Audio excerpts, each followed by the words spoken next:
예수께서 이 말씀을 하시고 눈을 들어 하늘을 우러러 이르시되 아버지여 때가 이르렀사오니 아들을 영화롭게 하사 아들로 아버지를 영화롭게 하게 하옵소서. 아버지께서 아들에게 주신 모든 사람에게 영생을 주게 하시려고 만민을 다스리는 권세를 아들에게 주셨음이로소이다. 영생은 곧 유일하신 참 하나님과 그가 보내신 자 예수 그리스도를 아는 것이니이다. 아버지께서 내게 하라고 주신 일을 내가 이루어 아버지를 이 세상에서 영화롭게 하였사오니. 같이 읽습니다. 아버지여 창세전에 내가 아버지와 함께 가졌던 영화로서 지금도 아버지와 함께 나를 영화롭게 하옵소서. 아멘. 버킷리스트라고 있죠. 여러분의 버킷리스트 뭡니까? 버킷리스트는 죽기 전에 꼭 하고 싶은 어떤 소원 목록이라고 할 수 있는데요. 원래 이 말은 사실 굉장히 잔인한 일에서 유래가 됐거든요. 이 버킷이 바스켓, 일본말로 바켓스, 우리말로 양동이인데 그 사형을 받는 사람이 양동이 위에 올라가 있어요. 그러면 여기에 목을 이렇게 줄로 매달고 양동이를 탁 걷어찹니다. 그러면 이 밧줄에 목이 매여서 죽게 되는데 거기서 유래했다고 그래요. 아마도 마지막 죽기 전에 내 마지막 할 말이 뭐냐 이렇게 물어보지 않았겠어요? 뭐 그런 말에서 유래가 된 것으로 보입니다. 여러분 버킷리스트 잘 이렇게 이루어가고 계시나요? 올해 우리의 어떤 버킷리스트 이거는 짧게 보면 지금 꼭 이루어지기 원하는 거라 그래서 위시리스트 이렇게 말하기도 하는데 아마 그런 것들도 다 정했으리라고 봅니다. 우리 예수님의 버킷리스트는 뭘까요? 이런 거 한번 생각을 해보죠. 그동안 우리는 요한복음 13장에서 16장까지 예수님의 긴 설교를 여러 번에 걸쳐서 봤습니다. 그리고 이제 17장으로 왔는데요. 이 17장에는 예수님의 기도가 나와 있어요. 이 기도를 대제사장이 하는 기도라 그래서 대제사장적 기도라고도 말하고 어떤 사람은 재미있게 보스가 뒤를 봐주는 기도다 이렇게 표현하기도 합니다. 이 17장은 예수님의 기도인데 크게 세 부분으로 구성이 되어 있거든요. 먼저 예수님이 당신 자신을 위해서 드리는 기도가 나오고 그 다음에 제자들을 위해서 중보기도하는 내용, 그리고 앞으로 예수님을 믿을 미래 세대를 위해서 미리 기도하는 내용으로 이렇게 구성이 되어 있습니다. 그러고 보면 우리 예수님은 앞으로 태어나서 예수님을 믿게 될 우리를 위해서 미리 기도했다고 생각할 수 있는 것이죠. 그 중에서 오늘 우리는 예수님 당신을 위해서 드렸던 기도를 보려고 합니다. 이 기도는 우리가 드리는 모든 기도의 표본이라고 할 수가 있고요. 그리고 이 안에 예수님의 기도 안에 예수님의 버킷리스트 1번이 무엇인지가 선명하게 나와 있어요. 우리도 이것이 버킷리스트 1번이 되기를 소망하며 이 말씀을 보면 좋겠습니다. 먼저 1절 보시면 예수께서 이 말씀을 하시고 눈을 들어 하늘을 우러러 이르시되 아버지여 때가 이르렀사오니 아들을 영화롭게 하사 아들로 아버지를 영화롭게 하게 하옵소서. 아버지는 하나님이니까요. 하나님을 영화롭게. 이게 우리 예수님 죽기 직전까지 품었던 버킷리스트 1번인 거예요. 하나님을 영화롭게. 이걸 다르게 말하면 우리가 잘 알고 있는 용어로 하나님께 영광 돌린다. 이렇게 말할 수 있는 겁니다. 이런 말 우리가 참 많이 하지 않습니까? 하나님께 영광 돌리는 게 우리 인생의 중요한 목적이다. 그런 얘기가 많이 하는데 장로교회를 다니셨던 분들은 아마 소교리 문답이라고 하는 것을 공부하셨을 겁니다. 그거는 짤막하게 몇 가지 중요한 기독교 핵심에 대해서 생활에 대해서 질문하고 대답하는 것인데 거기에 보면 소교리 문답의 1번 질문이 뭐냐면 사람의 첫째 되는 목적이 무엇인가요? 이렇게 물어봐요. 그리고 나서 대답을 합니다. 사람의 첫째 되는 목적은 이런 겁니다. 사람의 첫째 되는 목적은 하나님을 영화롭게 하고 영원토록 그를 즐거워하는 것입니다. 이게 우리가 감리교인이지만 장로교에서 가르치는 내용이지만 감리교인인 우리들도 우리 인생의 첫째 되는 목적, 그게 하나님을 영화롭게 그리고 하나님을 즐거워하는 것, 우리의 목적도 되어야 되겠다 이런 생각을 해봅니다. 그런데 하나님께 영광 돌린다. 하나님을 영화롭게 한다. 그 말에 대해서 많은 분들이 오해를 하고 있는 것 같습니다. 예를 들어서 내가 시험에 합격하면 하나님께 영광 돌렸다. 근데 시험에 떨어지면 하나님의 영광을 가렸다. 그렇게 생각하는 분들이 있어요. 승진을 하면 하나님의 영광을 돌렸다. 또 승진에 누락되면 이번에 하나님의 영광 가렸어. 이렇게 생각한단 말이죠. 어떤 목사님이 중병에 걸렸습니다. 그런데 가족들과 그 가까운 사람들에게 내가 이 중병 걸린 거 절대 교인들에게 이야기하지 말라고 신신당부했다는 거예요. 왜 그러냐고 물어봤더니 목사가 중병에 걸려서 하나님의 영광을 가리기 때문에 라고 대답했다는 겁니다. 성경에 어디에 이런 게 있나요? 고난을 당하면 하나님의 영광을 가린다. 그런 게 성경에 어디 있나요? 성공하고 합격하고 진급하고 내가 잘 되고 그래서 하나님께 기쁨을 드리는 것도 하나님께 영광을 드리는 것이지만 실패하고 합격하지 못하고 진급에 누락됐고 몸에 병도 있지만 그러나 하나님 바라보고 다시 힘을 내고 용기 내서 일어나서 살아간다면 그것도 하나님께 영광을 돌리는 거거든요. 1절에 있는 말씀을 다시 한번 보시면 예수께서 이 말씀을 하시고 눈을 들어 하늘을 우러러 이르시되 아버지여 때가 이르렀사오니 아들을 영화롭게 하사 이렇게 나옵니다. 이게 때라고 나와 있습니다. 이 때가 언제냐면 요한복음 전체에서 때는 예수님이 십자가를 지시는 시간을 말해요.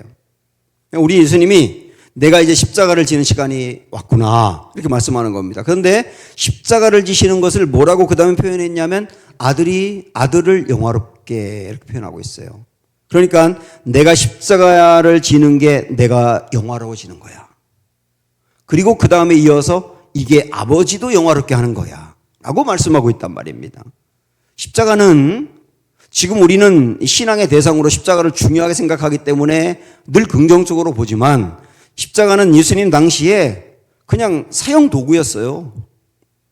그 자리에서 죽으면 저주받아 죽는 거였고 사람들도 십자가에서 죽는 사람은 가장 실패한 사람이고 가장 저주받은 사람이라고 생각을 했고 십자가의 고통은 모든 인간이 당할 수 있는 모든 고통의 집약체라고 할 수 있을 정도로 어마어마한 아픔이었습니다. 거기에 예수님이 돌아가시는 거예요.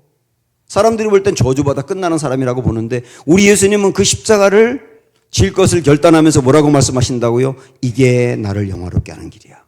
이게 하나님을 영화롭게 하는 길이야 라고 말씀했다는 거예요. 그래서 이제부터 우리는 꼭 성공해야 영광 돌린다 이런 생각 안 해도 되고 큰 것, 높은 것, 꼭 잘 되는 것 이거와 영광을 연관시키지 않아도 된다. 내가 작은 일을 하더라도 우리 하나님을 기쁘게 하는 일이라면 그건 하나님을 영화롭게 하는 일이며 나라고 하는 존재가 거의 드러나지 않는 별것 아닌 일을 한다 하더라도 그 안에 하나님의 마음을 품고 하면 그것도 하나님을 영화롭게 하는 일이다. 영화롭게 한다는 개념을 정리할 필요가 있단 말이에요. 구체적으로 우리 예수님은 나는 하나님을 영화롭게 하는 게 내 버킷리스트 1번이야 라고 말씀하고 계신데 하나님을 영화롭게 한다고 하는 것을 구체적으로 좀 어떻게 표현하고 있는지 4절로 가서 한번 보도록 하죠. 아버지께서 내게 하라고 주신 일을 내가 이루어 아버지를 이 세상에서 영화롭게 하였사오니. 그러니까 이 정리하면 우리 예수님이 이해하는 하나님을 영화롭게 한다는 것은 아버지 하나님이 예수님에게 하라고 주신 그 일을 이루는 거란 얘기예요. 하나님이 예수님을 이 땅에 보낼 때 주신 일이 있어요. 물론 십자가를 지는 일이 가장 중요한 일이죠. 그 일을 포함하여서 하나님이 예수님에게 맡긴 그 일을 감당해서 이루어 드리는 게 하나님을 영화롭게 하는 거다. 이렇게 주님 정리하고 계시지 않습니까? 역시 우리도 마찬가지. 우리도 하나님을 영화롭게 하는 일이 무엇이냐? 이거다 말이죠. 그러면 우리 예수님은 하나님이 맡겨준 일을, 주신 일을 잘 감당해서 이루어 드리는 게 하나님을 영화롭게 하는 일이다. 이렇게 말씀하고 있는데, 그리고 그 일을 위해서 십자가까지 돌아가셨는데, 그러면 하나님이 맡겨주신 가장 중요한 일은 뭐냐? 왜 주님이 십자가에서 돌아가시면서까지 이 일을 하셨느냐? 그 일이 뭐냐? 그 중요하죠. 2절 보시면 아버지께서 아들에게 주신 모든 사람에게 영생을 주게 하시려고 만민을 다스리는 권세를 아들에게 주셨음이로소이다. 그랬습니다. 그러니까 하나님이 예수님에게 하라고 주신 일, 맡긴 일에 가장 중요한 게 뭐냐? 사람들에게 영생을 주게 하는 거였어요. 영생을 주게 하는 거. 예수님이 하나님으로부터 보냄을 받고 이 땅에 오실 때 사람들에게 영생 받을 수 있는 그 길을 알려주고 그 일을 하고 맡기신 것이죠. 이 일을 위해서 하나님이 권세를 주셨다 그랬어요. 여기서 말하는 권세가 예수님의 말씀의 능력이죠. 그리고 어떤 사람을 위해서 치료하는 거죠. 그리고 마귀를 대적하는 거죠. 그리고 사람들의 마음을 열어서 주님을 받아들이게 하는 거죠. 그 모든 것들이 다 예수님이 갖고 있는 권세인데 그 권세를 주신 이유는 뭐냐? 초점은 분명해요. 사람들을 영생을 얻게 하라는 거예요. 그럼 영생이 이렇게 중요하구나. 예수님이 십자가에 돌아가실 만큼 중요한 게 영생이구나 하는 걸 알았다면 우리 영생이 무엇인지를 좀 정리해보고 가도록 하죠. 영생이 뭡니까? 이 말씀을 보시면 하나님의 세상을 이처럼 사랑하사 독생자를 주셨으니 이는 그를 믿는 자마다 멸망하지 않고 영생을 얻게 하려 하심이라. 우리가 잘 알고 있는 말씀이지 않습니까? 예수님이 이 땅에 오신 이유가 뭐냐? 사람들에게 영생을 주기 위함이라 말씀하고 있죠.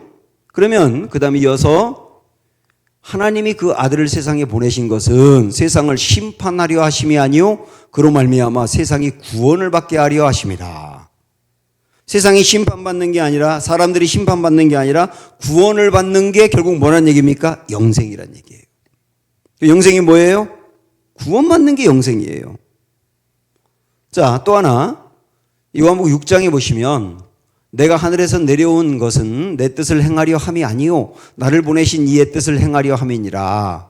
우리 예수님은 이 땅에 오시면서 예수님의 뜻을 행하려 온 게 아니고 하나님이 맡기신 그 일, 하나님이 예수님에게 맡긴 그 일, 그게 하나님의 뜻인데요. 그거 하러 오셨다. 그러면서 그 일이 뭐냐면 나를 보내신 이의 뜻은 내게 주신 자 중에 내가 하나도 잃어버리지 아니하고 마지막 날에 다시 살리는 이것이니라. 하나님이 예수님에게 맡겨진 사람 한 명도 잃어버리지 않고 그 사람들을 마지막 날에 결국 살리는 거, 이게 하나님의 뜻이고요. 결국 그게 뭐라는 거예요? 그 밑에 보면 내 아버지의 뜻은 아들을 보고 믿는 자마다 영생을 얻는 이것이니라. 마지막 날에 내가 이를 다시 살리리라 하시니라. 그러니까 여기서 영생이라는 게 뭔지 알겠죠? 영생은 영원히 죽지 않고 사는 거예요. 영원히 죽지 않고 사는 거, 이게 영생입니다. 그런데 사실 모든 사람이 다 영원히 죽지 않아요. 예수님을 믿은 사람만 영원히 사는 게 아니라 예수님과 상관없는 사람도 영원히 삽니다. 모든 사람이 다 죽으면 끝이 아니라 영원히 산다고요. 그런데 그 영원을 어디에서 사느냐의 차이인 거죠. 예수님을 믿은 사람은 그 영원을 하나님의 나라에서 사는 거고, 예수님과 상관이 없는 사람은 그 영원을 지옥에서 사는 거죠. 영원히. 영생이라는 게 뭐냐? 영생은 하나님의 나라에서 영원히 사는 거다. 이렇게 정리할 수 있어요. 자, 이 영생이라고 하는 것은 상당히 포괄적인 의미가 있습니다. 지금 우리가 본 것처럼 구원받는 게 영생이다. 그리고 하나님의 나라에서 영원히 사는 게 영생이다. 이렇게 봤는데 또 있어요. 오늘의 말씀 3절을 보시면, 자, 같이 읽어볼까? 시작. 영생은 곧 유일하신 참 하나님과 그가 보내신 자 예수 그리스도를 아는 것이니이다. 이게 영생이라고 또 말씀하고 있지 않습니까? 그러니까 요 3절에 있는 말씀은 영생이 나중에 우리가 죽어서 하나님 나라 가고 하는 거와는 개념이 좀 달라요. 지금 이 땅에서 누리는 거예요. 이 땅에서. 이 3절의 말씀은, 그 영생은 나중에 죽어도 영원히 사는 것을 말하기도 하지만 이 땅에서 이미 영생을 산다 이거예요. 여기 보십시오. 영생은 곧 유일하신 참 하나님과 그가 보내신 자 예수 그리스도를 아는 것이다 그랬어요. 여기 유일하신 참 하나님이라고 하는 말은 하나님만이 참 신임을 아는 거예요. 자, 여러분 질문을 할게요. 여러분, 하나님이 여러분 어떻게 생각하세요? 하나님만이 유일하신 참 신이라고 알고 믿습니까? 여러분 정말로 아멘 고백하면 여러분 안에 영생이 있는 게 분명합니다. 그 다음에 근데 우리가 하나님을 아는 것은 스스로 노력해서 할 수 있는 게 아니고 하나님이 당신을 알려주어야 알 수가 있거든요. 이걸 계시라고 말하는데 근데 우리 하나님이 당신을 알려주셨어요. 어떻게 알려주셨느냐면 예수님을 통하여 알려주신 거예요. 예수님이 이 땅에 와서 행하신 모습이 하나님을 보여준 거거든요. 그래서 예수님을 보면 하나님이 보이는 거예요. 그래서 정리하면 영생이라는 게 뭐냐? 하나님만이 참 신이시며 그리고 예수님이 하나님을 그대로 보여주는 분이다 라고 하는 것을 아는 게 영생이란 말이에요. 여기서 안다라고 말했는데 이 안다는 말은 두 개의 의미가 있는데 하나는 믿는다는 의미가 있거든요. 그래서 내가 하나님만이 참신이고 예수님도 하나님을 보여주는 분이라고 하는 것을 믿는다면 그게 영생이다. 또 하나 여기 안다는 말은 관계가 있다는 뜻이기도 합니다. 경험을 통하여 관계가 있다. 나 하나님과 예수님과 관계가 있다. 관계를 맺고 있다. 이 영생이거든요. 예를 들어 볼게요. 내가 정말 힘들고 어려운 일을 지금 겪고 있는데 그런데 우리 하나님의 도우심을 구하며 기도하고 하나님이 나를 돕는다고 확신하기 때문에 용기를 냅니다. 이 사람 안에 예수님이 계신 거 분명해요. 이게 주님과 관계가 있는 거거든요. 내가 말씀을 듣는데 그 말씀이 내게 이렇게 다가오는데 내 마음을 찔러요. 이렇게 살면 안 되겠구나 하고 깨닫고 회개하고 변화되어야 되겠다고 결심한다면 여러분 안에 예수님이 계신 게 분명하죠. 예수님이 계시지 않고 관계가 없고서야 어떻게 이런 결심을 할 수 있겠습니까? 이게 영생이 있는 모습이다 그 얘기예요. 자, 영생은 하나님과 예수님을 아는 거, 믿는 거, 예수님과 관계가 있는 거라 그랬는데 이걸 하나 더 확대해서 이야기한다면 예수님과 하나님을 내가 믿고 예수님과 관계를 맺으면 예수님과 하나님 안에 있는 생명에 내가 편입이 되는 거예요. 그러니까 예수님과 하나님의 생명이 나에게도 온단 말이죠. 그렇게 되면 어떻게 되느냐? 나의 시각이 하나님처럼 바뀌는 거예요. 내 시각이 말이죠. 하나님처럼 바뀐다고요. 그러면서 이제 나를 괴롭히는 문제 때문에 나를 비하하지 않습니다. 그리고 지금 내게 일어난 그 일 때문에 일희일비하지 않아요. 하나님과 예수님의 생명이 내 안에 있으니까 큰 우주의 시각으로 넓은 태양의 마음으로 높은 하늘의 그 시선으로 나를 바라보고 세상을 바라보게 돼 있어요. 그러다 보니까 담대함이 있고요. 평안함이 있고 자유함이 있는 거예요. 그래서 내가 겪고 있는 잡담 문제에 대해서 너무 신경 쓰지 않게 됩니다. 이게 이 땅에서 영생을 얻은 사람이 누리는 행복이에요. 자, 영생이 무엇인지 제가 구체적으로 말씀드렸습니다. 영생은 구원받는 거다. 영생은 영원히 하나님 나라에서 사는 거다. 영생은 지금 이 땅에서 이미 누리는 거다. 여러분 이게 영생이란 말이에요. 그러면 이런 생각하셔야 됩니다. 야, 영생이라고 하는 건 그럼 받으면 좋은 거고 유익한 거고 받지 못하면 조금 아쉬운 거구나? 아니요. 절대 그렇지 않습니다. 교회를 다니면서 영생을 얻지 못했다는 것을 이렇게 비유하면 어떨까요? 횟집에 가가지고 회는 먹지 않고 스키다시만 잔뜩 먹는 거와 똑같은 거예요. 교회를 다니는데 영생을 얻지 못했다면 말이죠. 영생은 반드시 받아야 될 일이에요. 반드시 받아야 될 일이라고. 왜냐하면 그것 때문에 예수님이 십자가에서 돌아가실 정도까지 하셨다니까요. 하나님이 너 그거 하라 그러면서 예수님을 이 땅에 보내셨다니까요. 예수님 버킷리스트 1번이 우리 영생받게 하는 거라니까요. 그러니까 영생은 반드시 받아야 될 일입니다. 영생 얻기를 사모하십시오. 영생을 얻는 가장 중요한 길은 말씀을 들을 때 영생이 이루어지는 거거든요. 그래서 이 말씀 한번 요한복음 5장에 보면 진실로 진실로 너희에게 이르노니 죽은 자들이 하나님의 아들의 음성을 들을 때가 오나니 곧 이때라. 듣는 자는 살아나리라 그랬어요. 죽은 자들이, 여기서 말하는 죽은 자들은 영생이 없는 이들을 말하거든요. 영생이 없는 이들이고, 살아난다는 말은 영생을 얻었다는 얘기인데, 영생이 없던 이들이 언제 살아나 영생을 얻게 되느냐? 주님의 음성을 들을 때라고 나와 있잖아요. 이 성경의 말씀이 주님의 음성이니까 성경의 말씀을 들을 때 여러분 어느 순간에 내게 영생이 이루어진다.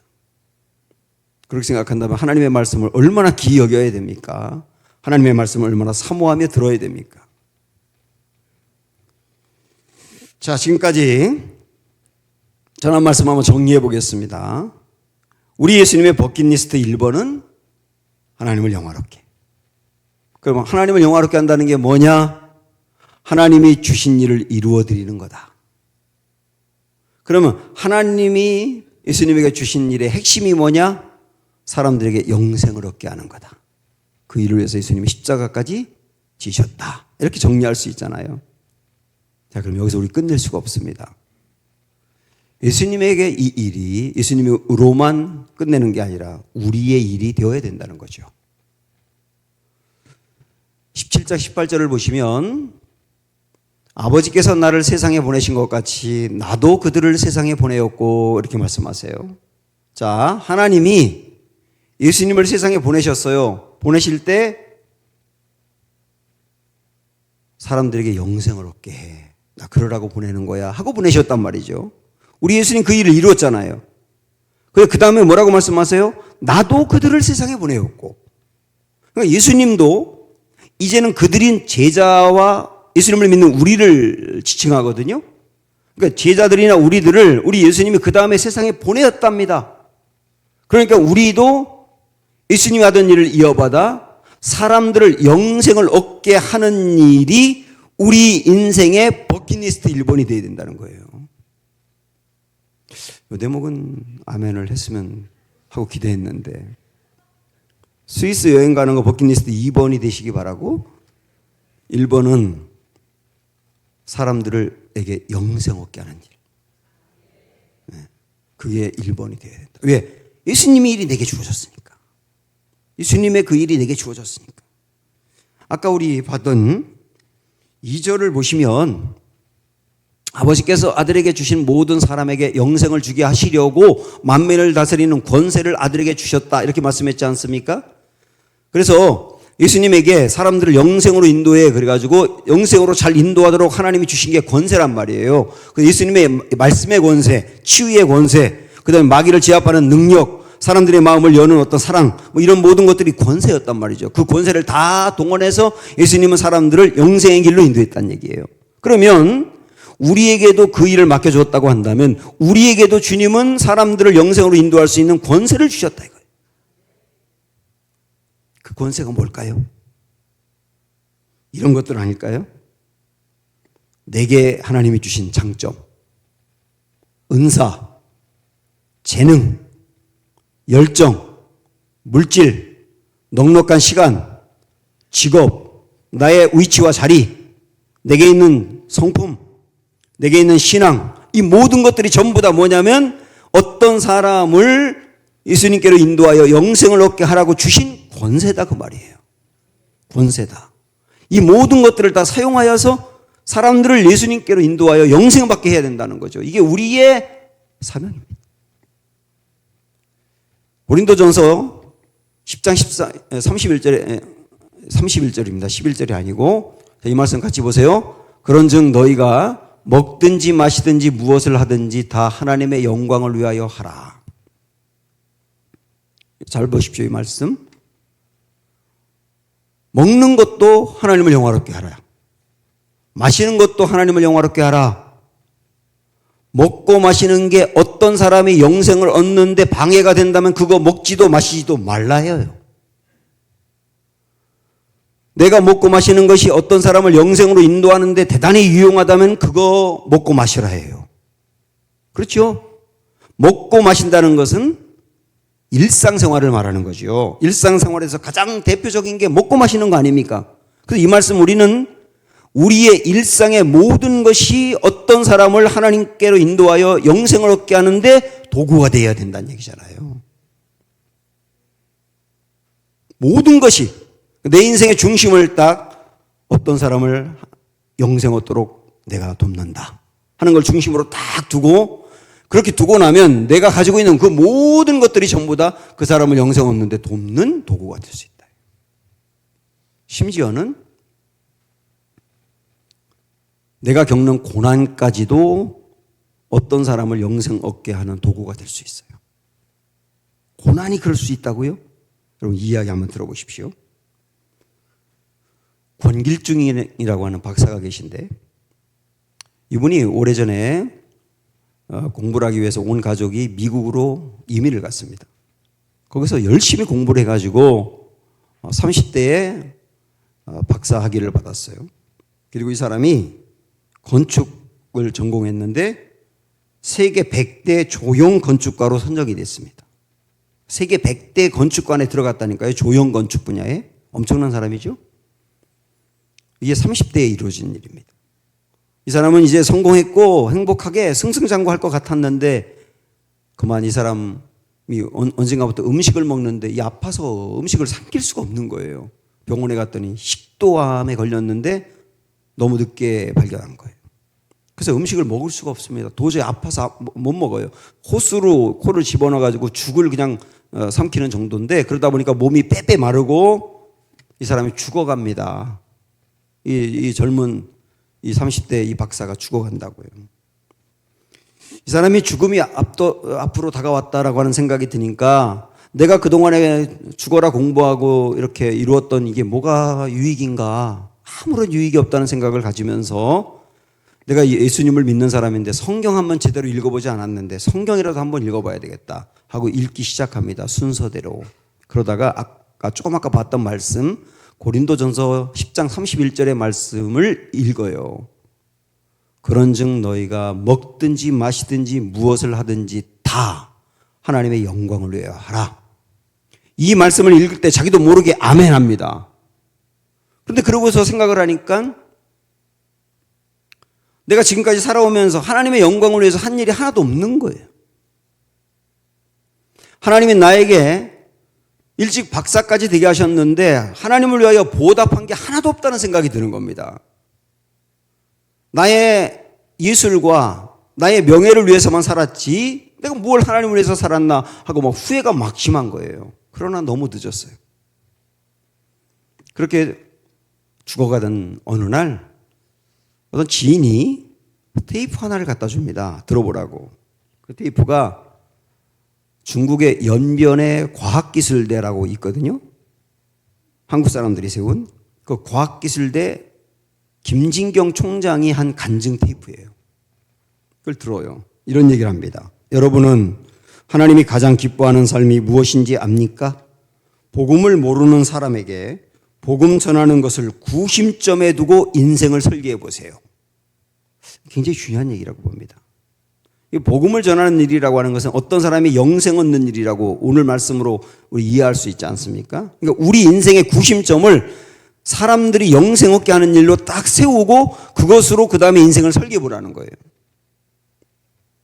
그러면서 하나님의 영광을 위해 살고 싶다면 연변과학기술대학으로 오십시오. 중국의 젊은이들이 기다리고 있습니다. 그들에게 복음을 전할 수 있습니다. 그들의 장래를 통해서 하나님의 영광을 받으실 수 있도록 한 알에 썩는 미랄이 될 수 있습니다. 이 간증 테이프를 듣는데 이 내용이 막 이분의 가슴을 막 심장을 후벼 파는 것 같아요. 내가 이것을 진즉에 알았다면 얼마나 좋았을까? 근데 이미 너무 늦었단 말이죠. 그래서 너무 안타까워하면서 하나님 나에게도 긍휼을 좀 베풀어 주세요. 긍휼을 베풀어 주세요 하고 기도하는데 갑자기 손이 차갑고 이렇게 말랐었는데 여기에 온기가 가득해지는 걸 느껴요. 그래서 온몸이 아주 차가웠던 사람인데 이렇게 뜨거워지는 것을 느낍니다. 그러면서 무언가 자신을 감싸는 느낌을 받았다고 합니다. 그래서 그 순간에 그러면서 호스를 빼고 죽을 입으로 삼켰는데 소화가 되는 거예요. 병원에 갔더니 깜짝 놀라면서 암이 없다는 거예요. 당신 연구 대상이라고 했다는 거예요. 이분은 하나님이 제 죽을 목숨을 살려주셨으니 이제 제가 아멘한 그대로 하나님의 영광을 위해 살겠습니다 라고 결단합니다. 몸이 조금 더 좋아졌을 때 아내와 함께 중국으로 가서 연변의 과학기술대학의 건축학과 교수가 됩니다. 그리고 학생들에게 공부를 가르칠 뿐만 아니라 그 학생들에게 예수님을 증거하는 사람이 된 거죠. 영생을 얻도록 도와주는 사람이 된 거죠. 때로는 나의 고난마저 어떤 사람의 영생을 얻게 하는 도구가 될 수 있다. 고난을 통해 깨달은 것, 고난이 있지만 고난 중에도 의연하게 하나님을 바라보고 사는 그 모습, 나와 비슷한 고난을 당하는 사람, 그 사람들에게 내가 고난을 겪으면서 어떻게 이겨냈는지 이야기해 주는 것, 용기를 주는 것, 그리고 실질적으로 그 고난에서 이분처럼 하나님이 벗어나게 해서 그 모습을 사람들에게 보여주는 것, 이 모두가 다 어떤 사람의 영생을 얻도록 돕는 도구가 될 수 있다. 중요한 것은 우리 인생에 다시 한번 말씀드리지만 인생의 중심을 딱 세우는 겁니다. 사람들을 영생 얻도록 돕는 인생이 된다. 이게 하나님을 영화롭게 하는 거다라고 하는 목표를 정확하게 딱 세운 다음에 나머지 그러면 모든 것들이 다 도구가 될 수 있다. 우리 오늘 예수님 마지막 5절에서 이런 말씀하십니다. 아버지여, 창세전에 내가 아버지와 함께 가졌던 영화로서 지금도 아버지와 함께 나를 영화롭게 하옵소서. 여러분 이 말씀 잘 보시면 예수님이 창세전에 하나님과 함께 계셨대요. 창세전은 창조가 되기 전입니다. 이 말씀만 믿는다 하더라도 우리는 예수님을 안 믿을 수가 없어요. 예수님 하나님이시잖아요. 창세전부터 계셨던 분이니까. 예수님은 창세전부터 하나님과 가졌던 영화가 있답니다. 영화. 그 영화는 뭐냐면 하나님과 예수님 사이에 누렸던 끈끈한 사랑, 충분한 기쁨, 온전한 자유함 뭐 이런 거거든요. 그런 걸 누렸었어요. 근데 그 다음에 하나님이 예수님을 이 땅에 보내셔가지고 사람들의 영생을 위해서 살라고, 그리고 십자가에서 그 일을 이루라고 해서 이 땅에 오셨고 그 일을 행하시고 이제 예수님께로 가실 겁니다. 우리 예수님이 하나님께로. 그러면 어떻게 되느냐? 이전에 창조전에 누렸던 그 하나님과의 영화를 다시 누리게 될 거예요. 자, 이 말씀 생각하면서 오늘 우리에게 연결한다면 우리도 이 땅에서 사람의 영생 얻게 하는데 돕는 인생이 되고 그걸 우리 인생의 중요한 목표로 삼고 달려가고 그러다가 나중에 하나님 앞에 딱 가게 되면 하나님과 예수님이 누리는 그 영화의 사랑에 우리가 합류될 거란 얘기입니다. 강강수월래 여러분 아시죠? 강강수월래. 여러 사람이 손을 붙들고 막 이렇게 춤을 추면서 노래하면서 빙빙 돌다가 어떤 사람이 보면 당신도 들어와요. 또 당신 그 사람도 들어와서 또 손 붙잡고 또 돌고 당신도 들어와요. 그리고 돌면서 이 원이 커지는 거잖아요. 하나님과 예수님이 그리고 먼저 간 성도들이 손 붙들고 강강수월래 하듯 하나님 나라에서 춤을 추다가 그렇게 살다 온 우리들, 영생을 위해서 살다 온 우리들 보면서 너도 이리 들어와. 그러면 그 깊은 사랑의 교제 속으로 우리가 들어가는 거다. 이게 하나님의 나라다. 이런 영광이 우리를 기다리고 있습니다.